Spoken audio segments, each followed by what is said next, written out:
We've done a few big pieces in the district over the last year and a half. We've talked about core values, pretty significant tax ratification election that we got passed this last year where we were able to balance our budget, get the pay raises we needed for our teachers. And now we've kind of embarked on this long-range facility plan piece.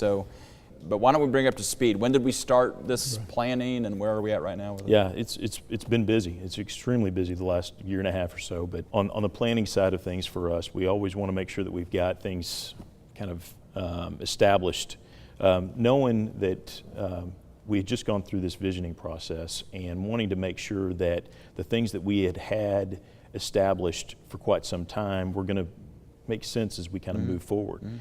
And that's kind of what we've done, is just to really evaluate based off of kind of how our buildings are being used right now, the activities that are taking place inside the buildings, and how we're supporting our staff. But the conversation has changed now for long-range planning, because the catalyst to it isn't growth anymore. It's not growth. So sometimes that actually can be confusing, because when you're in a district where it's growing and growing and growing, obviously you're just building a bunch of buildings because of the growth of our attendance and the number of kids coming.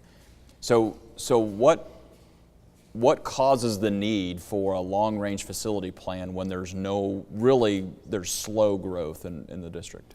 Well, we know that things are always changing, and whether that be just aging of our buildings and those kind of things, that happens. But we know instructionally things are changing as well. There's this thing called technology that continues to change things up. So it's just, and so we're having to have conversations about what's going on in our buildings related to technology and how those things are being used in our instructional spaces. But we also have these conversations about security and how are our buildings secure, and are there new things or new strategies that we need to implement. And so those things just kind of initiate conversations about how can we improve in those areas. And so that's really looking at that late this fall and into this spring. That's kind of where we find ourselves. So how many voices have been involved in this process total, approximately? Far more than we've done in the past, right? By far. It's really, I think we've had 200 to 300 participants that have been involved at some point in time, whether it be teachers or parents or students. And students, right? Yeah, it's we've had a lot of folks involved, and it's exciting to see some of them be so energetic and willing to be involved in this process for us. We've established a long-range planning website that's on the district's website. You can see on the main page, it's right there.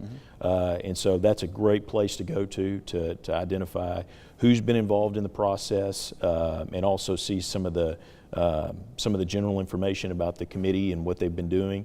And then you can also see that we've been presenting information to the board just about every month to let them know kind of what's been going on, the progress that's being made, and some of the conversations that are happening. So I know we're going to be discussing this some more. Our next Live at the Dub Hub, that's probably going to happen at some point early summer, and get some more people involved with the conversation. And that's just another way for our community to stay involved and learn more about your process. So it's going to be I think that's a great opportunity for them. We're very excited.